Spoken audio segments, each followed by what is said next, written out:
Hej og velkommen til det her lille bitte mini-webinar, hvor jeg lige vil fortælle dig lidt om forløbet projektmageri for musikere. Jeg hedder Anders Grejs, og jeg kommer fra kunstnercoaching.dk, og det er mig, der kommer til at stå for det her forløb, som vi laver sammen. Projektmageri for musikere er et forløb, som vi har bygget sammen, Autor og min lille biks, som hedder kunstnercoaching.dk. Og det har vi gjort, fordi at det her med at lave projekter er jo evigt relevant for os som musikere. Vi er sådan nogle små one-man armies, som skal få det hele til at ske selv. Og derfor er det faktisk ret afgørende for, hvor godt et arbejdsliv man har sig, om man er dygtig til at lave projekter eller ej. Hvis man er god til at lave projekter og få ting til at lykkes, så lykkes man bare generelt med flere ting i sit virke som musiker, og vi ved, at succes det kan give rigtig høj trivsel. Så det er derfor, vi gerne vil lave det her forløb. Det vi godt kunne tænke os, det er at give jer musikere et kompetenceløft inden for det her med at lave projekter, og give jer redskaber, værktøjer og greb, så I bedre kan komme igennem jeres projekter, og I kan tænke nogle nye, større projekter. Vi har især fokus på at forsøge at lave nytænkende projekter. Der er jo nogle projekter, som vi er rigtig gode til at lave som musikere. Der er nogle formater, vi laver sådan relativt tit, kan man godt sige. Det er for eksempel sådan noget som en turné, eller en koncert, eller en pladeindspilning. Det er et lille projekt i sig selv, som der bliver lavet mange af i vores branche. Men det der egentlig er det store problem med de her projekter, det er, at dem er der rigtig mange, der laver. Så det er faktisk ret svært at få opmærksomhed på at lave en plade, eller få opmærksomhed på at lave en turné, hvor man turnerer de samme 10 spillesteder, som man gjorde sidst. Det bryder ikke rigtig med den store kommunikationsstøj, der er på markedet. Så det kan være ret afgørende, hvis man er i stand til at lave projekter, som gør noget nyt. Originale projekter, som udfordrer de former og de formater, der normalt er i det felt, man arbejder i. Og det kan selvfølgelig være lidt svært, men det er det, som det her forløb meget gerne skulle løse. Så jeg vil lige fortælle jer lidt om forløbet, så I kan overveje, om I vil ansøge om at være med. Og først så vil jeg lige sige, at på det her forløb, der får I besøg af en masse gæster, nogle eksperter, som deler deres erfaringer, og vi lægger faktisk vægt på, at de fortæller om også nogle af de hårde læringer, de har fået sig undervejs, når de har lavet projekter. Det vil sige, at vi har ikke bare nogle gæster inde, der fortæller om, hvor fede projekter de har lavet, og så kan vi alle sammen sidde og få det dårligt over, at vi ikke er lige så fede selv. Vi prøver faktisk at få dem til også at fortælle om de ting, der er gået galt, og de tidspunkter i deres virke, hvor de virkelig har lært nogle ting på den hårde måde. Fordi det tror vi på, at vi andre kan bruge til også at blive bedre. I det her forløb, der får du også løbende støtte og sparring på dit eget projekt. Det er faktisk tanken, at du skal arbejde med dit eget projekt, imens du er i forløbet. Fordi på den måde, så kan du bruge alt det, du får at vide fra vores eksperter i dit eget projekt, og så lærer du det bedre. Så du kan ikke nøjes med bare at høre det, du skal faktisk arbejde med det og folde det ud i dit eget projekt. Så lærer du det ordentligt, og så kan du bruge det i resten af dit virke. Så får du også netværk med en hel masse andre projektmager. Vi laver jo et hold, hvor I sidder sammen og arbejder med jeres egne projekter. Og det kan være rigtig meget værd at have et netværk omkring sig. Nogle andre projektmager i musikbranchen, som man kan spare med og spejle sig i. Så det lægger vi også vægt på. I får tid sammen til at sidde og diskutere jeres ting og hjælpe hinanden selvfølgelig med støtte fra mig undervejs. Og så får du en hel masse nye konkrete projektkompetencer, som du kan bruge. Du skal bruge dem med det samme i det projekt, du har gang i nu, i det omfang, det kan lade sig gøre. Men det er selvfølgelig også tanken, at de ting, du lærer her, dem kan du bruge i resten af din tid som musiker.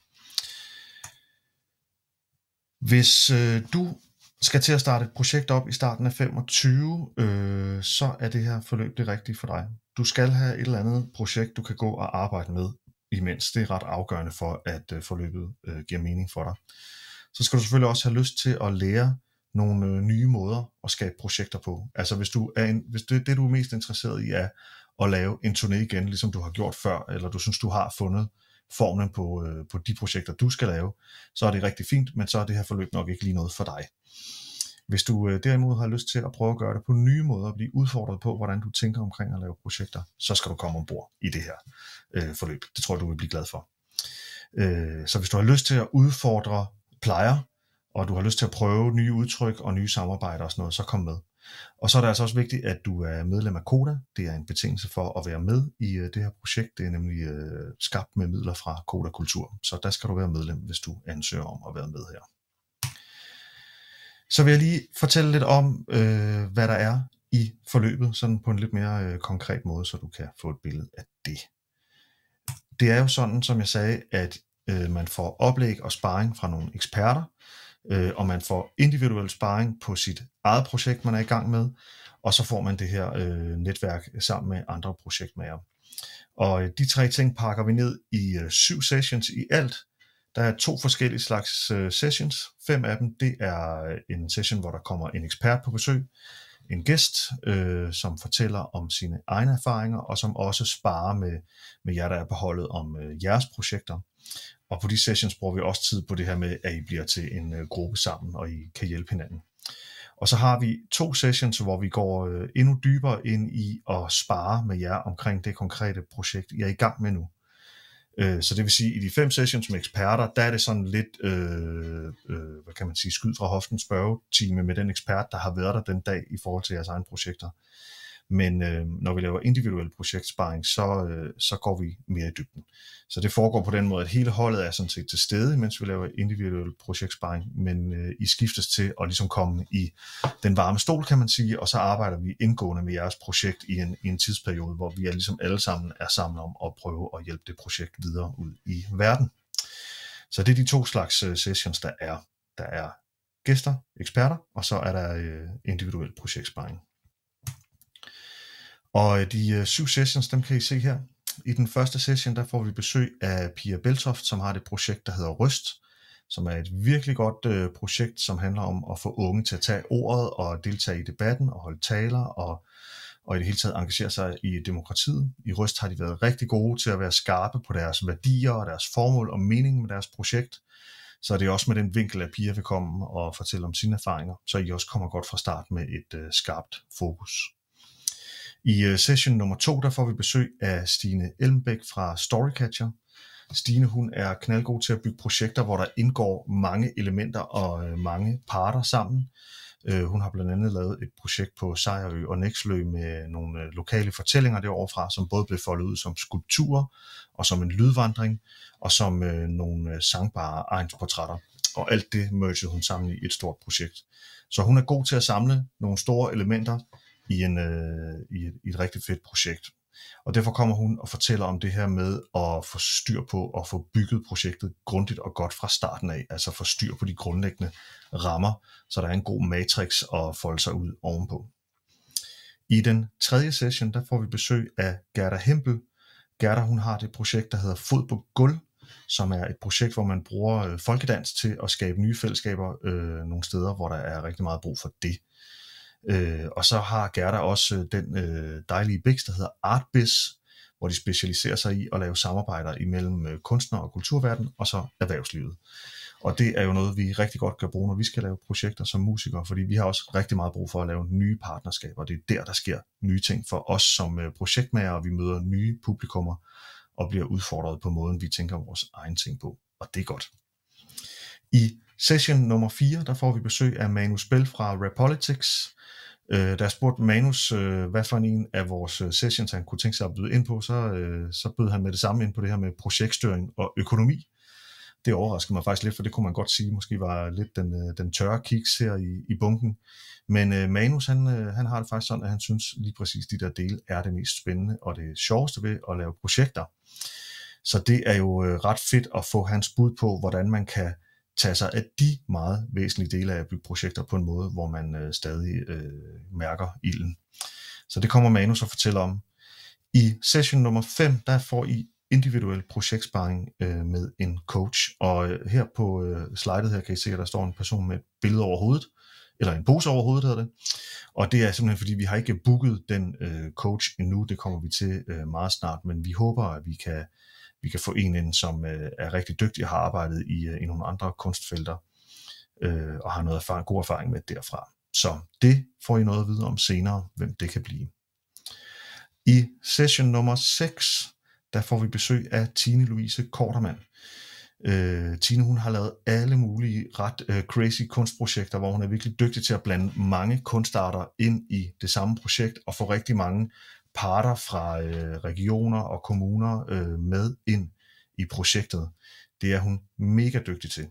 Og det betyder også, at hun er vant til at balancere det her problem, som er relevant for alle os, der laver projekter, nemlig den her dobbeltrolle, vi får, hvor vi på den ene side er kunstnere, og vi er kreative, og vi har visioner, og vi udfører dem, og på den anden side, så er vi også nogle ret tørre kontormus, der skal sidde og projektstyre og køre økonomi og lave aftaler og alt sådan noget. Den dobbelthed mellem de to roller der, den kan være ret svær at balancere, men Tine hun har lært det på den hårde måde, så hun vil komme og give os nogle gode tips, hvordan man kan balancere de ting. Og så når vi frem til den sidste session nummer 7, der sparer vi igen individuelt på jeres projekter. Vi kommer især til at have fokus på action planning for hver af jer. Det vil sige, at vi kommer til at have fokus på, hvad er det næste, der skal ske for jer? Hvad for nogle skridt har I brug for at tage herfra for at komme videre ud i verden med jeres projekt, hvis der ikke I allerede har realiseret det helt. Så det bliver det der fokus der. Jeg håber vi også kan få besøg af nogle gode kræfter fra Autor eller måske Koda Kultur, som lige kan fortælle jer lidt grundigere om hvordan de kan understøtte de projekter I har lyst til at lave. Det må vi lige se, det afgør vi til den tid. Så det er altså de 7 sessions, det er sådan forløbet kommer til at køre her hen over foråret. Jeg skal nok vise jer nogle datoer om lidt, så I kan tage stilling til, om I overhovedet kan den dag. Det er selvfølgelig også vigtigt. Men det er altså sådan her, de her sessions ser ud. Så vil jeg lige sige nogle små praktiske ting. Alle sessions, det er om tirsdagen, og det er i det, der hedder Union på Nørrebro. Og det er klokken 10 til 14, og man får en lille let frokost med. Det er på de datoer, der står her. I kan se her i slidet. Der står nogle datoer. 7. januar starter vi, og 6. maj har vi den sidste session. Så det kan I lige skæve til. Man kan selvfølgelig godt være i en situation, hvor der er en af dagene, man ikke kan komme. Det er også helt fair, men I er nødt til at kunne komme til langt det meste af det, hvis det skal give mening, ikke? Jeg skal også sige, at der er en lille egenbetaling på 500 kroner for at være med. Resten bliver betalt af Koda Kultur, så det skal vi være glade for, og man kan sige 500 kroner for et projektmagerforløb på 7 sessions med så mange gæster der. Det synes vi da i hvert fald er en fair pris. Så det håber jeg, I er indstillet på. Hvis man gerne vil være med, så skal man ansøge om at komme med, og det er ikke fordi det sådan er en eksamensagtig situation eller sådan en optagelsesprøve-vibe, men det handler simpelthen om, at vi forsøger at sammensætte et godt hold, som kan arbejde godt sammen og som kan ende med at blive et godt netværk for hinanden. Så derfor så har vi nogle spørgsmål, I skal svare på, så vi lige får en fornemmelse af, hvem I er, og vi kan kigge lidt ind i, hvad for et projekt I har lyst til at arbejde med, imens I er på forløbet. Hvis I har lyst til at ansøge, så kan I scanne den QR-kode, I kan se på det her slide. I kan også bare gå ind på Autors hjemmeside, autor.dk. Der vil I også kunne finde det, hvis I leder efter projektmageri for musikere. Så skal I udfylde ansøgningsskemaet, og det er selvfølgelig vigtigt, at I får svaret på de spørgsmål, der er, og det skal I gøre inden den 2. december, det vil sige inden vi rammer midnat frem over til den 3. december. Der skal I have noget at søge. Det, som vi lægger vægt på, er ikke, at I har et eller andet kæmpe stort projekt, eller at det er sådan, at I har et sindssygt CV eller den slags. Det er faktisk ikke så meget det vi kigger efter. Vi kigger efter, at I gerne vil i gang med at lave et projekt, som er nytænkende. Altså noget, hvor I gør noget, der bryder med de formater, vi kender rigtig meget i vores branche. Så det er det, I skal tænke på. Der vil sikkert være nogle af jer, som har flere projekter inde i hovedet, I kunne tænke jer at gå i gang med. Nogle af jer har måske 2-3 projekter, hvor I tænker, skal det være det, skal det være det, skal det være det. Det er en udmærket anledning til, at I får mærket efter, hvad er det vigtigste for jer at komme i gang med. Og det er det, I skal bruge til at træffe beslutningen med. Hvad har I mest lyst til at arbejde med? Hvad har I mest energi på at gå i gang med? I behøver ikke at være noget langt med det projekt, I søger med nu overhovedet, fordi vi starter i den første session i januar, ligesom helt fra toppen af. Men I skal jo vide, hvad det er for et projekt, I gerne vil arbejde med, og I skal kunne formulere inden i ansøgningen, hvad det handler om i nogenlunde grove træk, så vi kan få en fornemmelse af det, ikke? Og vi kigger selvfølgelig også efter, Har I en plan om eller en drøm om at lave nogle nye samarbejder med det her projekt? Det vil være ret afgørende for os. Altså har I tænkt over nogle parter, I kunne drage med ind, som kunne være med til at lave det her projekt, så er det også et plus. Når I så har ansøgt, så kigger vi, og det vil sige, det er mig som repræsentant for kunstnercoaching, og det er nogle gode folk fra Autor. Vi kigger ind i alle de her ansøgninger og sammensætter et godt hold, og så giver vi svar senest den 13. december. Så ved I der, om I er kommet med ombord i den her omgang eller ej. Og så starter vi selve forløbet den 7. januar. Hvis der er noget, du er i tvivl om, eller du bare lige har brug for at vende dine tanker, inden du ansøger, så er du velkommen til at booke en lille snak med mig. Så vil jeg forsøge at opklare det, som du gerne vil vide.